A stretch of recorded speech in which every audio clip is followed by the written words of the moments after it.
नमस्कार प्यारे साथियों, एक बार पुनः आप सभी का अपने online channel grow up with Ajay में स्वागत है। साथियों, आज हम लोग जो क्लास है वो प्रस्तावना पे है।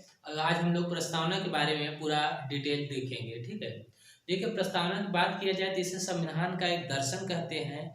दर्शन का मतलब ही आप समझते हैं, उसका एक संक्षिप्त रूप कह सकते हैं या उसका एक परछाई या प्रतिबिंब कह सकते हैं।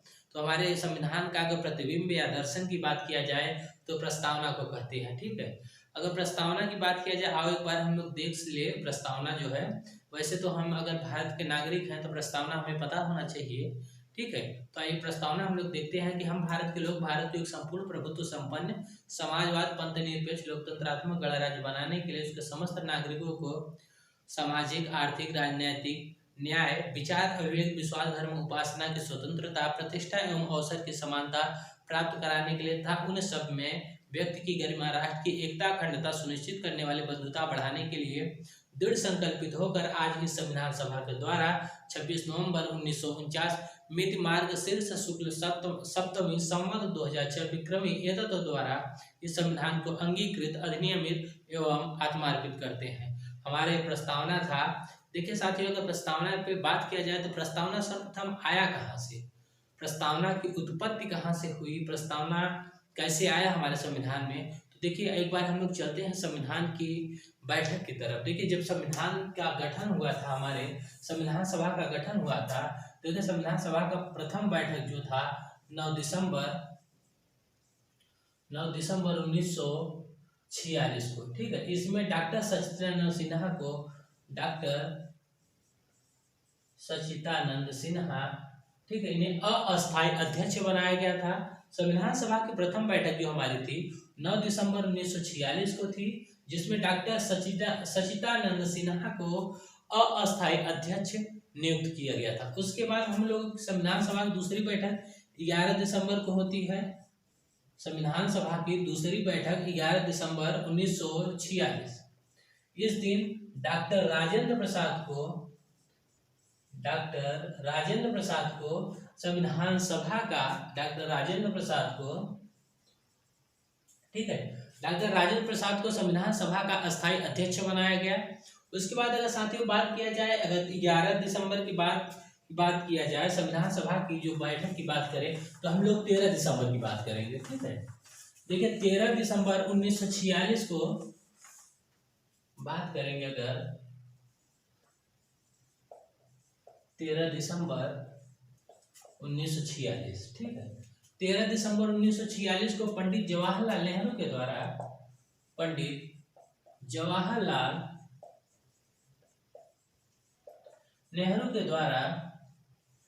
उद्देश्य प्रस्ताव को जो है संविधान सभा के समक्ष प्रस्तुत किया गया था। ठीक है, 13 दिसंबर 1946 को पंडित जवाहरलाल नेहरू के द्वारा उद्देश्य प्रस्ताव को जो है संविधान सभा के समक्ष प्रस्तुत किया गया था।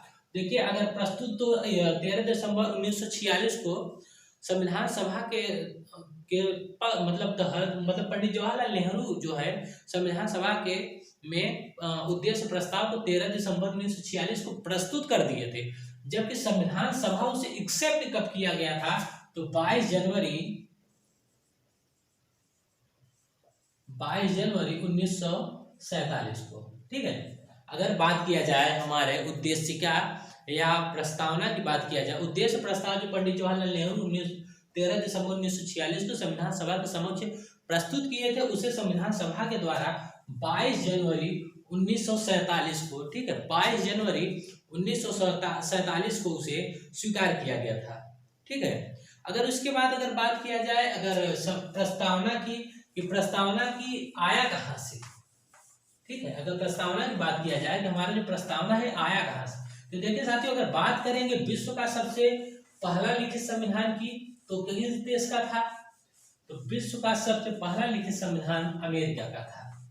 ठीक है, विश्व का सबसे पहला लिखित संविधान अगर बात करें तो वह अमेरिका का था। और आपको पता है कि हमारा जो संविधान है वो कई देशों के संविधान का एक निचोड़ है। ठीक है, तो जो विश्व का पहला लिखित संविधान अमेरिका का था और अमेरिका से ही हमारा जो है प्रस्तावना लिया गया है। अगर बात किया जाए प्रस्तावना का कि प्रस्तावना लिया कहाँ से गया है, तो हमारा जो प्रस्तावना है वो अमेरिका से लिया गया है। उसके बाद अगर बात किया जाए दूसरे नंबर पे कि प्रस्तावना की भाषा कहाँ से ली गई है। अगर प्रस्तावना की भाषा की बात किया जाए तो प्रस्तावना की भाषा जो है ऑस्ट्रेलिया से लिया गया है। ठीक है, अगर कोई आपसे पूछता है कि जो भारत का प्रस्तावना है, प्रस्तावना कहाँ से लिया गया है, तो देखिए आपका जो प्रस्तावना है वो तो अमेरिका से लिया गया है। अगर बात करेगा अगर भाषा की कि प्रस्तावना की भाषा कहाँ से लिया गया है, तो प्रस्तावना की जो भाषा है वो ऑस्ट्रेलिया से लिया गया है। ठीक है, अगर उसके बाद अगर बात किया जाए, प्रस्तावना तो हो गया, ठीक है, संविधान सभा के द्वारा एक्सेप्ट किया गया, प्रस्तावना जो है अमेरिका से लिया गया, उसका भाषा जो है ऑस्ट्रेलिया से लिया गया। उसके बाद बात आती है प्रस्तावना में संशोधन की। ठीक है, बात करते हैं प्रस्तावना में संशोधन की। देखिए जब संशोधन की बात आया, प्रस्तावना में संशोधन करने के, तो उच्चतम न्यायालय के द्वारा कहा गया कि यह संविधान का अंग नहीं है। यह संशोधन की जब बात आया,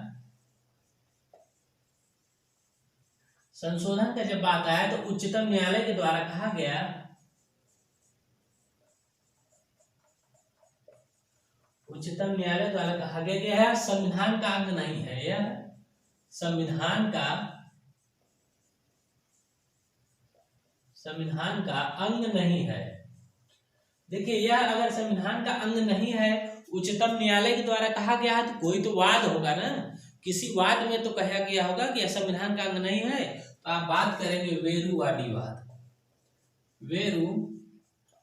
वेरुवादीवाद जो है 1960, वेरुवादीवाद 1960 में जो है कहा गया कि प्रस्तावना संविधान का अंग नहीं है। उसके बाद इसी में आप कह सकते हैं सज्जन सिंह बनाम राजस्थान,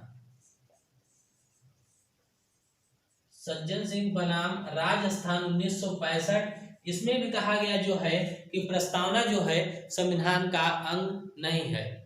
देखिए अगर हमारा जो विधायिका है, हमारा विधायिका अगर संशोधन कर सकता है तो संविधान में संशोधन कर सकता है। अगर प्रस्तावना संविधान का अंग नहीं है तो हमारा जो विधायिका है उसमें संशोधन नहीं कर सकता। फिर उसके बाद एक और वाद आता है जिसमें कहा गया है कि प्रस्तावना संविधान का अंग है।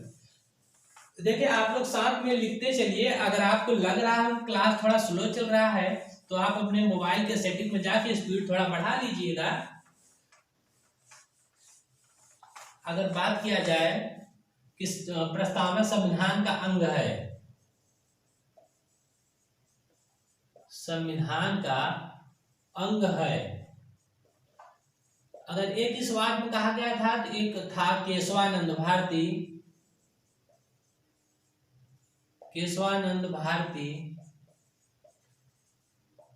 बनाम केरल राज्य 1973। ठीक है, केशवानंद भारती बनाम केरल राज्य 1973 में जो है कहा गया कि प्रस्तावना जो है वो संविधान का अंग है। ठीक है, या तो इसे कह सकते हैं बम्बोई, एक है बम्बोई विवाद था।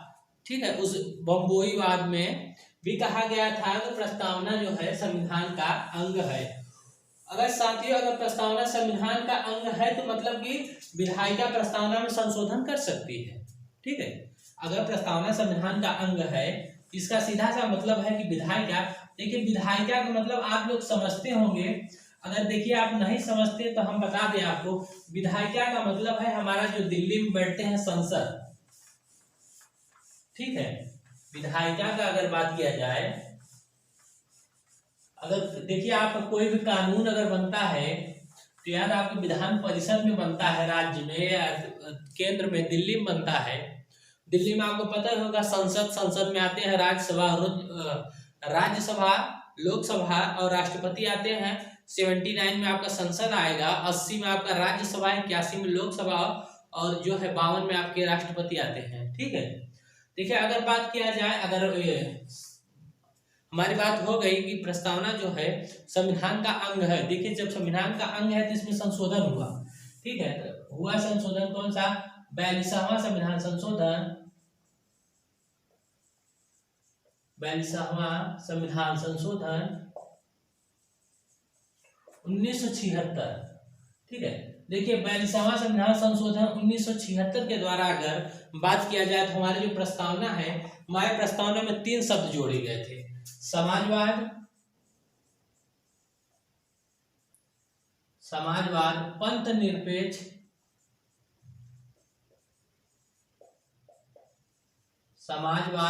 निरपेक्ष, एवं अखंडता।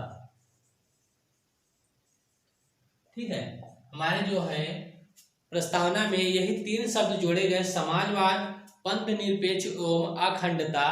उसके बाद अगर बात किया जाए आगे कि हमारा जो अब तक का सिर्फ हमारे प्रस्तावना की बात किया जाए, प्रस्तावना में संशोधन की बात किया जाए, तो अब तक सिर्फ हमारे संविधान मतलब प्रस्तावना में एक ही बार संशोधन हुआ है, 42वां संविधान संशोधन 1976।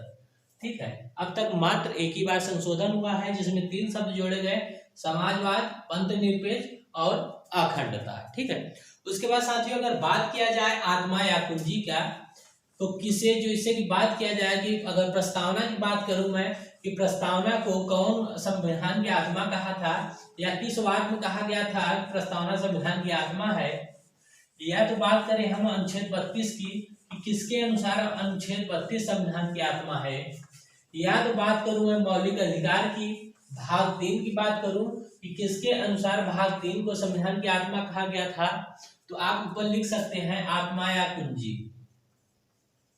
आत्मा या कुंजी। ठीक है, अगर इसकी बात किया जाए तो सबसे पहले आप डाल लीजिए मूल अधिकार किसके अनुसार संविधान की आत्मा है। तो देखिए मूल अधिकार जो है हमारा पंडित जवाहरलाल नेहरू के अनुसार, पंडित जवाहरलाल नेहरू के अनुसार संविधान की आत्मा है। पंडित जवाहरलाल नेहरू के अनुसार जो है हमारा मूल अधिकार जो है संविधान की आत्मा है। उसके बाद अगर बात की है दूसरे नंबर पे, अगर बात कोई कहता है प्रस्तावना किसके अनुसार संविधान की आत्मा है, या प्रस्तावना को संविधान की आत्मा कौन कहा है, तो आप क्या कहेंगे, आप गोलकनाथ वर्सेस पंजाब राज्य, गोलकनाथ वर्सेस पंजाब राज्य। ठीक है, गोलकनाथ वर्सेस पंजाब राज्यवाद में कहा गया कि यह जो है प्रस्तावना जो है संविधान का आत्मा है। उसके बाद बात करें तीसरे नंबर पे संवैधानिक उपचारों का अधिकार, अनुच्छेद 32 संवैधानिक उपचारों का अधिकार किसके अनुसार संविधान की आत्मा है, तो आप कह सकते हैं डॉक्टर भीमराव अंबेडकर, डॉक्टर भीमराव अंबेडकर। उसके बाद एक और बात करेंगे अगर चौथे नंबर पे कि भाग 3 व भाग 4 किसके अनुसार संविधान की आत्मा है, तो आपके आएंगे गाडगिल आंस्टीन, गाडगिल आंस्टीन। ठीक है, भाग 3 और भाग 4 जो है आपके गाडगिल आंस्टीन के अनुसार संविधान की आत्मा। देखिए शुरू से एक बार और देख लेते हैं। देखिए पंडित जवाहरलाल नेहरू के अनुसार मूल अधिकार संविधान की आत्मा माने गए हैं। गोलकनाथ वर्सेस पंजाब राज्य मामले में जो है यह प्रस्तावना को संविधान की आत्मा माने हैं। डॉक्टर भीमराव अंबेडकर अनुच्छेद 32 को संवैधानिक उपचारों का अधिकार को संविधान की आत्मा माने हैं। गाडगिल आइंस्टीन जो है भाग 3 व भाग 4 को संविधान की आत्मा माने हैं। ठीक है, अगर इसके बाद अगर बात किया जाए कि आत्मा हो गया, अगर संविधान की बात करें कि संविधान बन के तैयार कब हुआ था। देखिए अभी जब हम आपको बताए हैं प्रस्तावना भी आपको बताए हैं, तो प्रस्तावना में आपको एक लास्ट में डेट था 26 नवंबर 1949 मिति मार्ग शीर्ष शुक्ल सप्तमी। देखिए ये 26 नवंबर का अगर हिंदी कैलेंडर में देखें तो आपको बताया गया था मिति मार्ग शीर्ष शुक्ल सप्तमी। कभी कभी देख के पूछ लेता है। तो अगर बात करें कि हमारा संविधान बन के तैयार कब हुआ था, ठीक है, तो देखिए 26 नवंबर, देखिए 26 नवंबर 1949 हमारा जो संविधान है 26 नवंबर 1949 को बनकर तैयार हो गया था, जिसको बनने में लगभग कितना टाइम लगा था, तो देखिए 2 वर्ष 11 माह 18 दिन, 2 वर्ष 11 माह 18 दिन में हमारा संविधान बन के तैयार हुआ था, जिसमें व्यय कितना हुआ था 63,96,729 रुपए। ठीक है, 63,96,729 रुपए व्यय हुए थे संविधान में। और ये देखिए, अगर जब हमारा संविधान 26 नवंबर को बनकर तैयार हो गया था तो इसे पूर्ण रूप से लागू क्यों 26 जनवरी को क्यों लागू किया गया था? देखिए, हमारा दिसंबर 1929 में लाहौर में एक अधिवेशन हुआ था। दिसंबर 1929 में पंडित जवाहरलाल नेहरू की अध्यक्षता में लाहौर में एक अधिवेशन हुआ था, जिसमें यह फैसला किया गया था कि 26 जनवरी 1930 को पूर्ण स्वाधीनता दिवस मनाया जाएगा। ठीक है, 26 जनवरी 1930 को स्वाधीनता दिवस के रूप में मनाया जाएगा, जो कि 26 जनवरी 1930।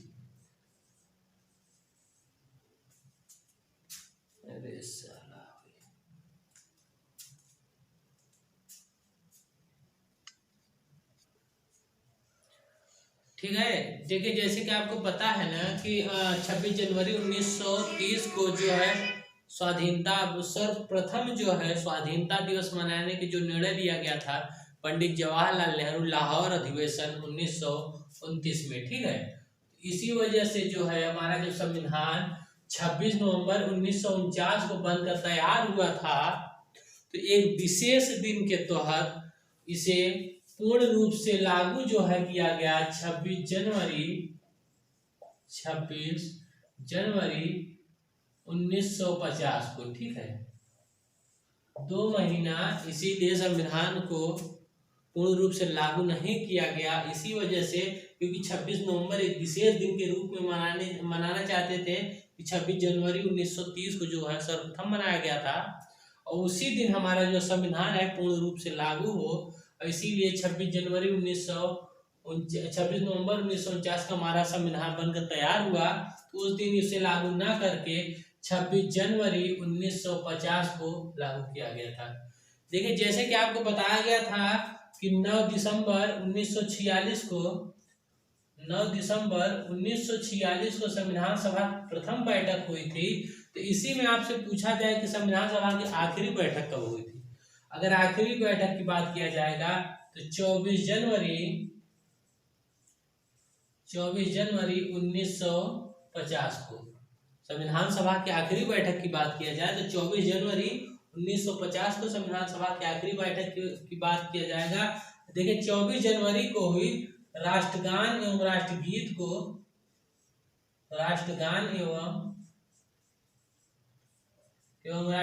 को अपनाया गया था। ये भी आपसे पूछ सकता है कि कब आपका जो है राष्ट्रगीत एवं राष्ट्रगान को अपनाया गया था? तो 24 जनवरी 1950 को राष्ट्रगान एवं राष्ट्रगीत को अपनाया गया था। उसके बाद देखिए, अगर बात किया जाए विशेषता की, संविधान में अगर प्रस्तावना में बात किया जाए कितने प्रकार की विशेषता है, तो देखिए 5 प्रकार के होंगे। संपूर्ण प्रभुत्व संपन्न,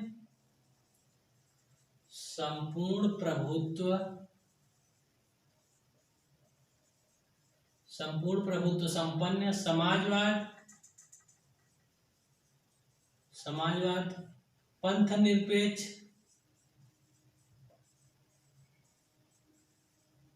लोकतंत्रात्मक,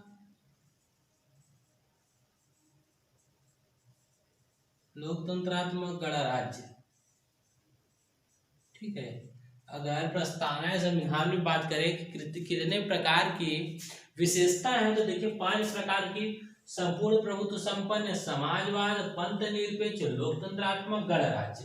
देखिए, संपूर्ण प्रभुत्व संपन्न किसे कहते हैं? संपूर्ण प्रभुत्व संपन्न का मतलब होता है कि अपने मामले में निर्णय लेने के लिए पूर्ण रूप से स्वतंत्र, जिसपे किसी बाहरी शक्ति का दबाव न हो। समाजवाद क्या होता है? जो ऐसा राज्य जो अपने यहाँ निवास कर रहे जनता को न्यूनतम जीवन स्तर का प्रबंध करे, जैसे रोटी, कपड़ा, मकान। कभी आपसे पूछ लिया कि समाजवाद किस पर निर्भर है, ऑप्शन में आपको दे दिया कृषि पर, उद्योग पर। ठीक है, ऐसे अगर बात किया तो देखिए समाजवाद जो है उद्योग पर निर्भर है। उसके बाद पंथ निरपेक्ष, पंथ का अर्थ होता है विचार, निरपेक्ष का अर्थ होता है पक्ष में नहीं। अर्थात भारत किसी एक के पक्ष में नहीं है, यहाँ निवास कर रहे सभी भारतीय हैं और यहाँ पे सब के लिए नियम कानून एक है। ठीक है, उसके बाद बात करें लोकतंत्र। लोकतंत्र के लिए अब्राहम लिंकन ने के द्वारा कहा गया था, जनता के द्वारा जनता पर शासन करने के लिए जनता की सरकार।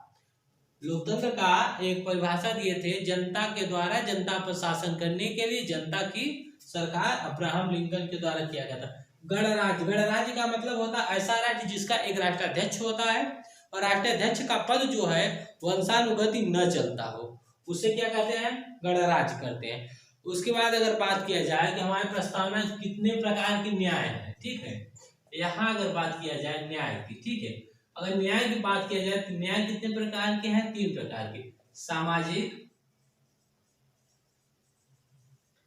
आर्थिक, राजनैतिक।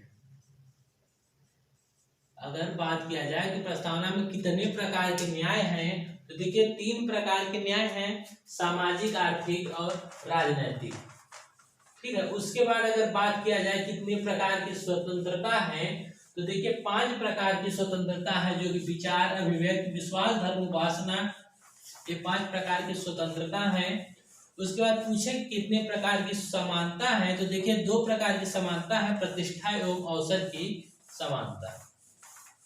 ठीक है, अगर बात किया जाए इसमें स्वतंत्रता की बात किया जाए तो इसमें आपका हो जाएगा विचार, अभिव्यक्ति, विचार, अभिव्यक्ति, विश्वास, धर्म, उपासना, विश्वास, धर्म, उपासना। ये कितने प्रकार की, 5 प्रकार की स्वतंत्रता हो गए। अगर बात किया जाए समानता की, समानता की होगा तो एक होगा प्रतिष्ठा, एक होगा अवसर। प्रतिष्ठा का मतलब होता है आपका गौरवपूर्ण जीवन जीने का अधिकार, अवसर का मतलब होता है सभी के लिए समान अवसर होते हैं। देखिए आपका जो है प्रस्तावना से संबंधित जितने भी आपको क्वेश्चन बनाए जा सकते हैं या बनेंगे जितने क्वेश्चन, वो आपको बताए जा सके, बता दिए गए हैं। ठीक है, कि इतने प्रकार के क्वेश्चन बनेंगे।